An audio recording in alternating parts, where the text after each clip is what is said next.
അവർ നമ്മുടേതെന്നും നാം നമ്മുടേതല്ലെന്നും പറയുന്ന ചില അക്കൗണ്ടുകൾ, ബൂർഷാ പത്രങ്ങൾ കെട്ടിച്ചമച്ചിരിക്കുന്നു. പത്രങ്ങൾ കെട്ടിച്ചമച്ചിരിക്കുന്നു. അത് തെറ്റാണ്. ഒന്നാമത് നമ്മുടെ പാർട്ടി പണക്കൊതിയുള്ള ഒന്നല്ല. അധ്വാനിക്കുന്ന ജനവിഭാഗത്തിന്റെ വിയർപ്പ് പുരണ്ട നാണയങ്ങളാണ് നമ്മുടെ പാർട്ടിയുടെ എക്കാലത്തെയും അടിത്തറ. സഖാവേ, കേന്ദ്രം ആക്ഷൻ എടുക്കാവോ? അവർക്കെന്നെ പണ്ട് ഇഷ്ടമല്ല. Chief minister Kerala state speaking. പേരാണോ?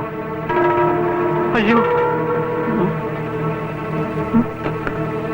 എക്കാലത്തെയും അടിത്തറ. എന്തു പറ്റി നമ്പ്യാരെ? ഇനി ഒന്നും പറ്റാനില്ല. മിനിസ്റ്റർ പിരിച്ചുവിടാൻ ഓർഡറായി. ഡൽഹിയിൽ നിന്ന് മോഹൻ വിളിച്ചതാ. എക്കാലത്തെയും അടിത്തറ. തന്റെ എക്കാലത്തും അടിത്തറ. അടിത്തറ മുഴുവൻ ഇറങ്ങിക്കൊണ്ടിരിക്കുമ്പോൾ തന്റെ